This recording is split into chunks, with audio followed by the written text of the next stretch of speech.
ತೊಂದರೆ ಆಗಬಾರ್ದು ಒಂದು ಪ್ರಿಕಾಷನರಿ ಅದು ಸಾಮಾನ್ಯ 4,000 ರೂಪಾಯಿ ಕಾಸ್ಟ್ ಆಗುತ್ತೆ. ಅದಕ್ಕೆ ಫ್ರೀ ಕೊಡ್ತಕ್ಕಂಥದ್ದಕ್ಕೆ ಮೊನ್ನೆ ಚಾಲನೆ ಮಾಡಿ 400 ಜನ ಮಕ್ಕಳುಗಳು ತಗೊಂಡಿದ್ದಾರೆ. ಈ ಮೂಲಕ ತಾಲೂಕಿನ ಎಲ್ಲರಿಗೂ ಮನವಿ ಮಾಡ್ತಕ್ಕಂಥದ್ದು ಸರ್ಕಾರಿ ಆಸ್ಪತ್ರೆಗೆ ಬಂದು ಅದರ ಪ್ರಯೋಜನವನ್ನು ಪಡಿಬೇಕು. ಪ್ರೈವೇಟ್ಗೆ ಹೋದ್ರೆ 4,000 ಕಟ್ಟಬೇಕಾಗ್ತದೆ. ಎಷ್ಟೇ ಮಕ್ಕಳುಗಳು ಬಂದರೂ ಕೂಡ ಸಾರ್ವಜನಿಕ ಆಸ್ಪತ್ರೆಯಲ್ಲಿ ಲಸಿಕೆ ಕೇಂದ್ರದಲ್ಲಿ ಅವಕಾಶ ಇದೆ. ಅದನ್ನು ಮೊನ್ನೆ ಚಾಲನೆ ಕೊಟ್ಟಿದ್ದೀವಿ. ಅದನ್ನ ಸದುಪಯೋಗವನ್ನು ಮಾಡ್ಕೋಬೇಕು ಕಾಣಿಸುತ್ತೆ. ಇವಾಗ ಸಂಖ್ಯೆ ನೋಡಿದಾಗ ಹಿಂದೆಲ್ಲ ವಾರ್ಷಿಕವಾಗಿ ಸಮುದಾಯ ಆರೋಗ್ಯ ಕೇಂದ್ರ ಇಲ್ಲಿ ಎಲ್ಲ ಸೇರಿ ವಾರ್ಷಿಕವಾಗಿ 12,000 13,000 ಅಂತ ಕೇಳಿದ್ದೀನಿ. ಈಗ ಅವರು 400 300 ಅಂತಂದ್ರೆ ಸ್ವಲ್ಪ ಪ್ರಮಾಣ ಕಡಿಮೆ ಆಗಿದೆ ಅನ್ನೋದು ಸರ್ ಅನಿಸ್ತದೆ. ಮನುಷ್ಯರು ನಿಜ ಇಲ್ಲ ಅಂತಲ್ಲ. ಈಗ ಅದನ್ನ ಪುರಸಭೆ ಮುಖ್ಯಾಧಿಕಾರಿಗಳ ಹತ್ರ ಮಾಹಿತಿ ತಗೋಬೇಕಾದ್ರೆ ಏನಾಗಿದೆ ಅದ್ರ ಬಗ್ಗೆ ಸ್ವಲ್ಪ ಮಾಹಿತಿ ತಗೊಳ್ಳೋಣ. ಇದು ಡಿಕ್ಲೈನ್ ಟ್ರೆಂಡ್ ಇದೆ. ಫಸ್ಟ್ ಡಿಸೆಂಬರ್ 267 ಆಗಿದೆ. ಅದೇ ಜಾನ್ವರಿ 245, ಫೆಬ್ರವರಿ 225. ನನ್ನ ಆಸ್ಪತ್ರೆ ವ್ಯಾಪ್ತಿ ಆದಷ್ಟು ಸ್ವಲ್ಪ ಕಡಿಮೆ ಆಗಿದೆ. So it has come down ಅಂತ. ಏನ್ ಮಾಡಿ ಗೊತ್ತಾ, ಹೇಳೋಬೇಡಿ, ಹೋಗ್ಬಿಟ್ಟು ಡೈರೆಕ್ಟ್ ಆಗಿ ಪೂರಿನೂ ಡೈರೆಕ್ಟ್ ಆಗಿ ಹೇಳೋಗ್ಬಿಟ್ರೆ ಚೆನ್ನಾಗಿದೆ.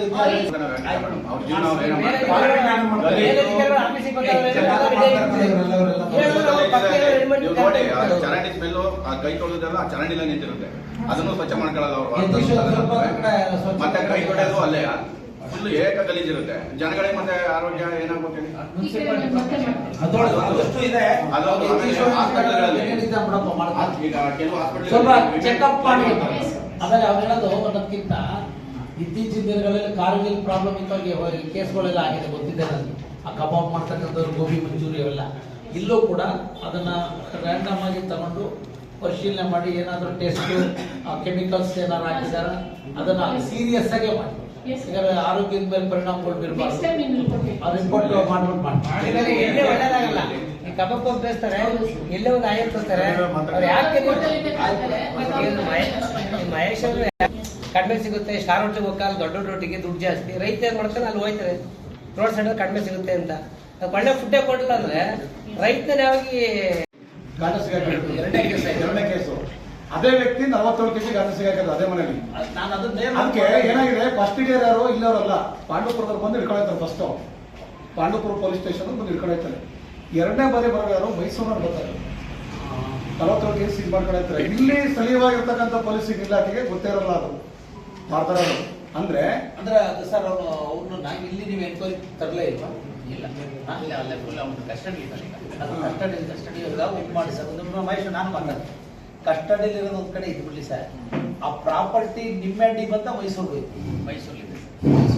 ಅಲ್ಲ. ಒಂದು ವಿಚಾರ, ಇದನ್ನ ನಾವು ಒಂದ್ ಸ್ವಲ್ಪ ಸೂಕ್ಷ್ಮ ಆಗಿ ನಾವು SP ತರ ಕೂಡ ಮಾತಾಡಿ ಏನಾಗಿದೆ ನಮ್ಮ ಮಾಹಿತಿನ ತಗೊಳ್ಳಲ್ಲ ಸರ್. ಅವರಿಂದನೂ ಕೂಡ ನಾವು ಸ್ವಲ್ಪ ತನಿಖೆ ಮಾಡಿರ್ಬೇಕಲ್ಲ ಸರ್. ಅವರು ಅಂದ್ರೆ ಯಾವ ಡಿಸ್ಟ್ರಿಬ್ಯೂಟ್ ಮಾಡ್ತಾ ಇದ್ದ ಅವ್ನಿಗೆ ಯಾಕೆ ಕೊಡ್ತಾ ಇದ್ರು ಸಿಗಾಕೊಂಡು ಹೋದ ಒಳಿಕೆ. ಇವನು 45 kg 50 kg ಒಂದು ಕ್ವಿಂಟಲ್ ಗಾಂಜಾ ತಂದು ಇಲ್ಲಿ ಯಾರು ಡಿಸ್ಟ್ರಿಬ್ಯೂಟ್ ಮಾಡ್ತಾ ಇದ್ದ ಹೇಳಿದ್ದು. ಅವನ್ನ ತಿರುಗಿ ಕಸ್ಟಡಿ ತಗೊಂಡ್ರೆ ಇಲ್ಲಿ ಯಾರಪ್ಪ ನಿನಗೆ ಲಿಂಕ್ ಇದ್ರು ಅಂತ ಹೇಳಿ ಫೋನ್ ನಿಮ್ ಇಲಾಖೆ SP ಅವರಿಗೆ ಮತ್ತೆ AG ಅವರಿಗೆ ನಿಮ್ ಇಲಾಖೆ 4 ಜನ ಇದು ಒಂದು ಗೊತ್ತಿತ್ತು ಅವ್ರ ವಿಚಾರ ಅವ್ರಿಗೆ ಅಂತ ಒಂದು ಮಾಹಿತಿ ಇದೆ. ಯಾರ ಒಂದ್ ನಿಮಿಷ ಕೇಳ, ಇಲ್ಲಿ ಗೌಪ್ಯ ಕೊಡು. DYSP SP ಗೆ ನಂಬರ್ ಕೊಟ್ಟು ಅವ್ರು ಏನಾದ್ರು ಫೋನಲ್ಲಿ ಸಂಪರ್ಕ ಇದ್ದು ಮಾರಾಟ ಮಾಡಿ ಅವ್ರ ಹತ್ರ ಏನೋ ಬೇರೆ ಬೇರೆ ರೀತಿ ರಿಸೀವ್ ಮಾಡ್ಕೊಳ್ಳೋದಿದ್ದು ಇದ್ರೆ ದೀರ್ಘವಾಗಿ ಡೀಪ್ ಆಗಿ ಅದನ್ನ ಎನ್ಕ್ವೈರಿ ಮಾಡಿಸಿ ಪನಿಷ್ ಮಾಡೋದಕ್ಕೆ ಅವಕಾಶ ಮಾಡಿ.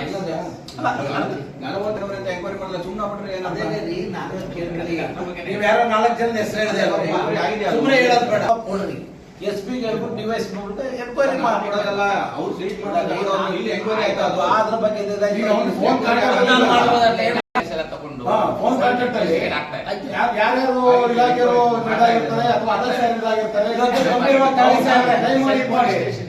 ನಮ್ಮ ಮಕ್ಕಳಿದ್ದಾರೆ, ಬೇರೆ ಮಕ್ಕಳಿದ್ದಾರೆ. ಇವತ್ತು PU ಡಿಗ್ರಿ ಕಳೆದ ವಾರ ಸರ್ ಒಂದು 15 ದಿನದಿಂದ ಜಿಲ್ಲಾ ಮಟ್ಟದಲ್ಲಿ ಎಲ್ಲಾ ಫರ್ಟಿಲೈಸರ್ ಕಂಪನೀಸ್ ಅವರು ಮತ್ತೆ ನಮ್ಮ ಮೇಜರ್ ಹೋಲ್ಸೇಲರ್ಸ್ ತಾಲೂಕಿನ ರೆಪ್ರೆಸೆಂಟೇಟಿವ್ ಎಲ್ಲರೂ ಕರೆದು JDO ಮೀಟಿಂಗ್ ಮಾಡಿದ್ರು ಸರ್. ಅದರಲ್ಲಿ ಸಂಬಂಧಪಟ್ಟಂಗೆ ಸರ್ ಅವರು ತಿಳಿಸಿದ್ದು, ಈಗ ಏನು ನಮ್ಗೆ ಅರೈವಲ್ಸ್ ಏನಿದೆ ಸರ್, ಈಗ ಏನು ರಾ ಮೆಟೀರಿಯಲ್ ಮೇನ್ಲಿ ಬೇಕಾಗಿರ್ತಕ್ಕಂಥದ್ದು ನ್ಯಾಪ್ತಾ ಅಂತ ಹೇಳಿದ್ವಿ ಸರ್. ನೈಟ್ರೋಜನ್ ಗೊಬ್ಬರಕ್ಕೆ, ಆ ನ್ಯಾಪ್ತಾ ಗೊಬ್ಬರಕ್ಕೆ 50% ಅಷ್ಟು ಶಾರ್ಟೇಜ್ ಇದೆ ಅಂತಕ್ಕಂಥದ್ದು ತಿಳಿಸಿದ್ದಾರೆ. ಪ್ರೊಡಕ್ಷನ್ ಕೆಪಾಸಿಟಿ ಈಗ 100 ಟನ್ ಪ್ರೊಡಕ್ಷನ್ ಆಗುತ್ತೆ, 50 ಟನ್ ಅಷ್ಟು ಪ್ರೊಡಕ್ಷನ್ ಆಗ್ತಾ ಇದೆ ಸರ್. ಅದು ಯಾವ ಗೊಬ್ಬರ ಅಂದ್ರೆ? ಎಲ್ಲ ಸರ್, ಯೂರಿಯಾ ಮತ್ತೆ ಎಲ್ಲದಕ್ಕೂ ಬೇಕದು? ಎಲ್ಲದಕ್ಕೂ ಬೇಕು ಸರ್. ಫರ್ಟಿಲೈಸರ್ ಕಟ್ ಡೌನ್ ಆಗಿದೆ ಬೈಯರ್ ಆಫೀಸರ್ ಮಾಹಿತಿ ಪ್ರಕಾರ 50% ಅದು ಕೊರತೆ ಆಗ್ತಾ ಸರ್. ಇದೆ. ಆಕ್ಸನ್ ಟುಡೇ ಪ್ರೊಡಕ್ಷನ್ ಅಲ್ಲಿ ಸಮಸ್ಯೆ ಆಗ್ತಾ ಇದೆ ಸರ್. ಬಟ್ ನಮ್ಮ ಜಿಲ್ಲೆಗೆ ಬರಬೇಕಾದಂತ ಅರೈವಲ್ಸ್ ಏನಿದೆ ಸರ್ ಆಕ್ಷನ್ ಪ್ಲಾನ್ ಪ್ರಕಾರ ಅಷ್ಟು ಬಂದಿದೆ ಸರ್. ಈಗ ಬಂದಿದೆ, ಮುಂದೊಂದು ಸಮಸ್ಯೆ ಇದೆ ಸರ್. ಪ್ರಾರಂಭದ್ದು ಕಳೆದ ವರ್ಷದ ಉಳಿದಿರುತ್ತೆ, ಈಗ Yes, sir. ಬಂದ್ಬಿಡುತ್ತೆ. ಅದು ನೆಕ್ಸ್ಟ್ ಮಂತ್ ಅದ್ರ Yes, ನೆಕ್ಸ್ಟ್ sir. ಮಂತ್ ಆಗ್ಬೇಕಲ್ಲ. Yes sir, sir. ಅದಕ್ಕೋಸ್ಕರ ಸರ್ ಏನಂದ್ರೆ ಅದು ಯಾವ್ದೋ ನಮ್ಗೆ ನಮ್ಗೆ ರಾ ಮೆಟೀರಿಯಲ್ ಸಪ್ಲೈ ಕಡಿಮೆ ಇರೋದು ಯಾವ್ದು? ನ್ಯಾಪ್ತಾ ಅಂತ ಕರಿತೀವಿ ಸರ್. ನ್ಯಾಪ್ತಾ. ನೈಟ್ರೋಜನ್ಗೆ ಅಮೋನಿಯಾ ಮತ್ತೆ ನ್ಯಾಪ್ತಾ ಅಂತ ಕರಿತೀವಿ ಸರ್. ಅದೆರಡೂ ಶಾರ್ಟ್ ಸಪ್ಲೈ, ಅದು ಗ್ಯಾಸ್ ಸರ್. ಮತ್ತೆ ಗ್ಯಾಸ್ ಮುಖಾಂತರನೇ ರನ್ ಆಗೋದು ಸರ್ ಫ್ಯಾಕ್ಟರೀಸ್.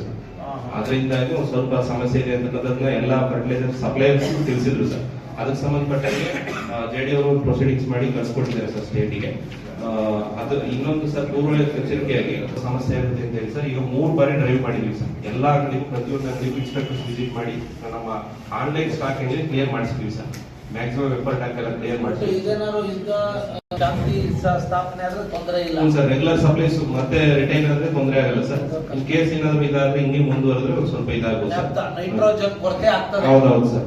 50%. ಹ್ಞೂ ಸರ್. ಪ್ರಾರಂಭ ತಿಂಗಳಲ್ಲಿ ಇದೆ stock, no no problem. Problem sir. ಅದು ನೆಕ್ಸ್ಟ್ ಮಂತ್ ಅದ್ರ ಮುಂದೆ ಸರ್ ಅಂದ್ರೆ ಎಸ್ಪೆಷಲಿ ಮುಂಗಾರು ಹಂಗಾಮಲ್ಲಿ ಸರ್ ಜೂನ್ಗೆ ಸ್ಟಾರ್ಟ್ ಆಗುತ್ತಲ್ಲ ಸರ್, ಆವಾಗ ಒಂದು ಸ್ವಲ್ಪ ಇದಾಗುತ್ತೆ ಸರ್. ಮತ್ತೆ ಇನ್ನು ಪತ್ರಿಕಾ ವರದಿಯಲ್ಲಿ ಜೂನ್ ಇಂಪಾರ್ಟೆಂಟ್ ಇರ್ಲಿ. ನಾವು ಅದೇ ಸರ್. ಶುಗರ್ ಕೇಲ್ ಎಲ್ಲ ಶೋಯಿಂಗ್ ಮಾಡೋದು ನಮ್ಮಲ್ಲಿ ಜೂನೇ ಇಲ್ಲ. ಜೂನ್ ಅದೇ ಸರ್. ಮುಂಗಾರು ಹಂಗಾಮಿಗೆ ಸರ್ ಪೂರ್ವ ಮುಂಗಾರಿಗೆ ಸಮಸ್ಯೆ ಆಗಲ್ಲ ಸರ್. ಮುಂಗಾರಿಗೆ ಒಂದು ಸ್ವಲ್ಪ ಪ್ಲಾನ್ ಮಾಡಿ. ಪೂರ್ವ ಮುಂಗಾರು ಬಿಡಿ ನಡೆದೋಗ್ತದೆ. ಒಂದು ಇದು ಕಾರ್ಬನ್ ಮುಂದುವರೆದ್ರೆ ಎಸ್ ಸರ್. ತೊಂದರೆ ಆಗುತ್ತೆ ಅನ್ನೋದು ನಿಮ್ಮ ತಾಂತ್ರಿಕ ಮತ. ಮತ್ತೆ ಇನ್ನೊಂದು ಸರ್ ಮಾಹಿತಿ ತಿಳ್ಕೊಂಡ್ರೆ ಪೆಸ್ಟಿಸೈಡ್ಸ್ ಸರ್ ಏನು ರೇಟ್ ಸ್ವಲ್ಪ ಹೈಕ್ ಆಗುತ್ತೆ ಅಂತಕ್ಕಂಥ ಮಾಹಿತಿ ಈಗಾಗಲೇ ಎಲ್ಲ ಕಡೆ ಸರ್ಕ್ಯುಲೇಟ್ ಆಗ್ತಾ ಇದೆ ಸರ್. 15-20% ಅಷ್ಟು ಅದೆಲ್ಲ ರೇಟ್ ಇಂಟರ್ನ್ಯಾಷನಲ್ ಪಾಲಿಸಿಯ ಸಂದರ್ಭಕ್ಕೆ ಏನಾಗುತ್ತೆ ಅನ್ನೋದ್ರ Yes, ಬಗ್ಗೆ sir.